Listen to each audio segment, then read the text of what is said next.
Roads flooded, trees down. It has been quite a day. The heavy rains making havoc around the metro area. This right here is video just into our newsroom from Southwest Nato Parkway. You see a tree fell over the flooded stretch of road.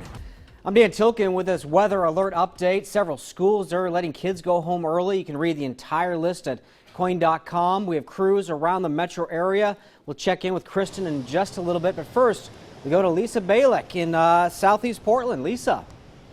Hi, Dan. We're at Southeast Foster and 111th. Let me step out of the way and you can see what's going on here. This is a road. This is Southeast 111th. It's supposed to be closed, but I'll tell you, we're seeing so many cars go through here. This is a result of Johnson Creek coming up so high, as well as landslides that have been along Foster.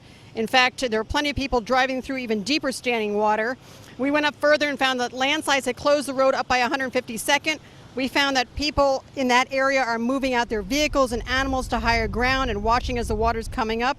But there are also homeowners out this way who are just saying that they're going to sit tight and see what happens. But as you can see, the traffic out here, this is why they close the roads, but the officers are so busy they can't be standing by these intersections telling people not to go through. So far, we have not seen any vehicles that have gotten stuck so far out here. But again, this is an area that has just started. Now, I want you to take a look at something else we've just spotted here. Looks like we've got an accident out here that's occurred. This is just very treacherous for driving. It kind of boggles your mind as to why people think they can go through here, especially if they have a vehicle that is not very high up on the water, that's for sure.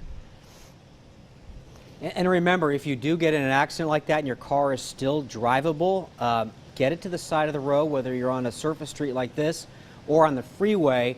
Everybody wants to recreate the scene of the crime like CSI. If you're in an accident and your car is still drivable, take a picture, talk to the person, get out of the road, out of the way. It's less dangerous for you, less dangerous for other people, and traffic gets to continue to move on. So Lisa Balick live in Southeast Portland there. Let's go over to Kristen. So Kristen, a lot going on. That number right next to you is significant. Yeah, so watching a lot of significant numbers here. 62 degrees is record warm for us. Of course, that's the most benign thing going on, but we have winds gusting to 35 right now. Winds steady from the south-southwest at 25 miles an hour. So winds are ramping up. The rain is winding down, and this ground is so saturated. It's not going to take much to bring down some trees, large limbs, and so we'll be watching that really closely. Take a look at our rain, 2.69 inches. This might go down in record for the most rain that we have gotten in a 24-hour period ever for Portland. So it has just been super wet. Again, winds, that's where we're focused right now, gusting between 25 and 35 miles an hour. We have wind advisories in effect. That goes until 6 p.m. tonight.